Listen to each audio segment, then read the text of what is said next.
नमस्कार दोस्तों। आज आपके सामने मैं धनु लग्न की सारी विशेषता रखने वाला हूँ। क्या कमियां रहती है वो भी सारी बातें रखने वाला हूँ। क्या उपाय करने चाहिए जिससे आपका जीवन उत्तम हो सके। दोस्तों, धनु लग्न किसको कहते हैं? जन्म कुंडली में प्रथम भाव में अगर 9 नंबर की राशि लिखी है जिसको धनु राशि कहते हैं, इसलिए उसको धनु लग्न भी कहते हैं।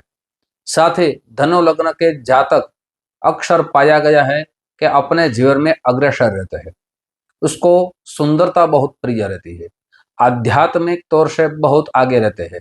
उसकी बुद्धि भी तेज रहती है। साथ ही यह भी देखा गया है कि किसी भी जगह कोई भी सेवा का कार्य हो तो सेवा में भी अग्रसर रहते हैं। अपने परिवार की या अपने समाज की या किसी भी जगह अगर वो सेवा करने के लिए बात करे तो सेवा में अग्रसर होकर वो सेवा करते हैं। यह भी देखा गया है कि अपने जीवन में यात्रा भी करते हैं। साथ ही अपने जीवन में दान पुण्य का भी कर्म करते हैं और धार्मिक वृत्तियों से जुड़े रहते हैं और अपनी मेहनत से वो आगे बढ़ते हैं। ये भी देखा गया है कि अपने जीवन में पूरी मेहनत लगा देते हैं और आगे बढ़ने की सोच रखते हैं। ये तो दोस्तों विशेष बातें हुई, लेकिन उसकी जन्म कुंडली के आधार पर अगर आपका धनु लग्न है तो कौन से ग्रह आपके लिए विशेष तौर से आपको फलदायी हो सकते हैं, गुड आपको परिणाम दे सकते हैं, और कौन से ग्रह है जो आपके जीवन में अशुभ परिणाम देते हैं, और आपको क्या उपाय करने चाहिए, क्या कमियां हैं आपको जरूर दूर करनी चाहिए जिससे आपका जीवन उत्तम हो सके। सबसे पहले आपके जन्म कुंडली के अनुसार या आपके लग्न के अनुसार कहा जाए, 3 ग्रह विशेष फल देने वाले रहते हैं, जिसमें सूर्य है, चंद्रमा है और बृहस्पति है। अगर आपकी जन्म कुंडली में सूर्य भगवान विशेष तौर से कोई अच्छा योग निर्माण कर रहे हैं, शुभ स्थिति में है, तो आपको सफलता जरूर मिल सकती है।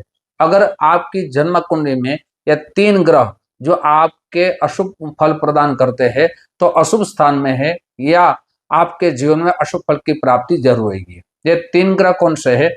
बुध है, शुक्र है, साथ ही शनि है और चंद्रमा है, मध्यम फलदाता कहे गए हैं।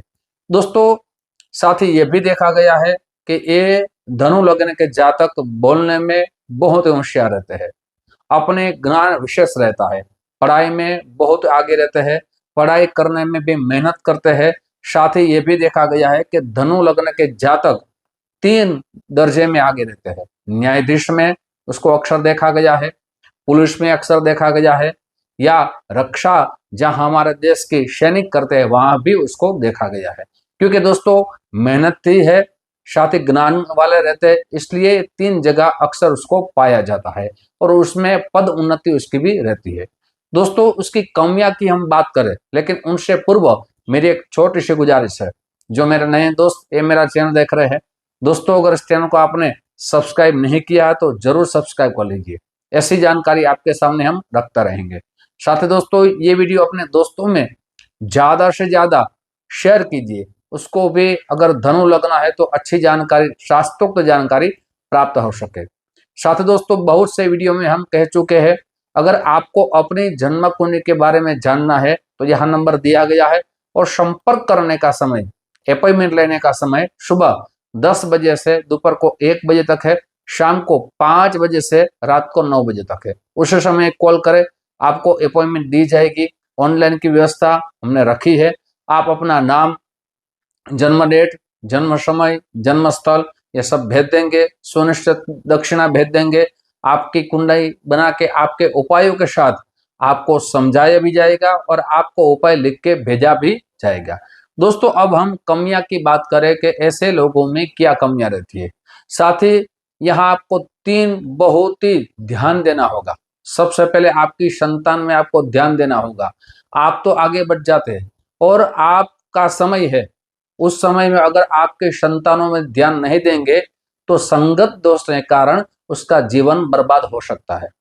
साथ ही यह भी देखा गया है कि जो आपको साथ नहीं मिला है, अपने परिवार से साथ नहीं मिला है, तो आपको अपने संतान में ज्यादा ध्यान देना चाहिए, जिससे आपका संतान जो पदोन्नति हो सके, अपने जीवन में आगे बढ़ सके। और साथ ही जन्म कुंडली मिलान करके ही आपको शादी करनी चाहिए। ऐसा भी देखा गया है कि आप में जो विद्या की प्राप्ति रहती है, आप मेहनत करते हैं, आप संघर्ष करते हैं, आगे बढ़ते हैं, आपको जितना अपनी पत्नी से सहयोग मिलना चाहिए वो नहीं मिलता, और पत्नी से सहयोग नहीं मिलता तो आप क्या करते हैं, अपनी बात है किसी और रिश्ते में लगा देते हैं, और अपनी बातें है किसी को और शेयर करते हैं, और आपका रिश्ता वहां बन जाता है। फिर रिश्ता बनने के कारण आपके जीवन में विवाह के कारण परेशानी बढ़ती है। इसलिए हमें अपने रिश्ते ऐसे नहीं बनाने चाहिए।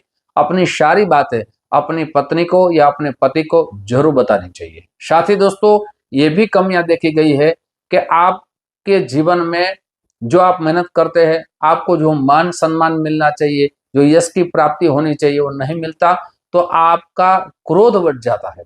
अपने दो जगह आपको जरूर कंट्रोल करना चाहिए। पहली जगह है, आपको अपनी बातों पे कंट्रोल रखना चाहिए, अपनी भाषा पे कंट्रोल रखना चाहिए। कई बार आपको जहां नहीं बोलना चाहिए वहां आप बोलते हैं, और किसी का मान नहीं रखते हैं, किसी के सलाह नहीं लेते हैं, और सलाह लेने से हमारा जीवन भी उत्तम हो सकता है। इसलिए किसी अच्छे आप गुरु मानते हैं उसकी सलाह लेके आगे बढ़ना चाहिए। अपने क्रोध पे तो ज्यादातर आपको कंट्रोल रखना चाहिए, जिनसे आपके जीवन में आपकी भाषा से, आपके क्रोध से आपकी उन्नति जो बढ़नी चाहिए वो नहीं बढ़ती। आप जहां नौकरी करते हैं वहां नौकरी में भी आप किसी को सलाह ज्यादा देते हैं तो सामने वाला आपकी सलाह से मानता नहीं है और आपको नुकसान रहता है। आप बिजनेस करते हैं तो बिजनेस में भी आप कुछ लोगों को ज्यादा सलाह देते हैं, ज्यादा बोलते हैं, वो आपकी कमियां आपको जरूर दूर करनी चाहिए।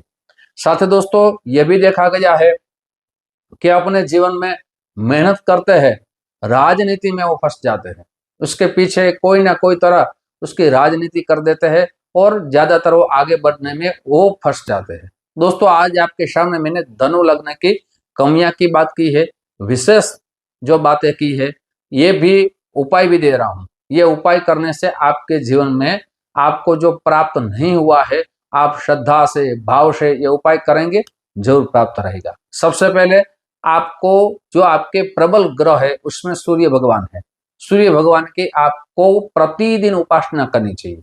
साथ ही रविवार के दिन जो आदित्य स्तोत्र है उसका पाठ करना चाहिए। अपनी कुंडली दिखा के आपका जो स्वामी है बृहस्पति है, उसका रत्न कहा जाए पोखराज है, वो पंचांग कर्म करके आपको धारण करना चाहिए।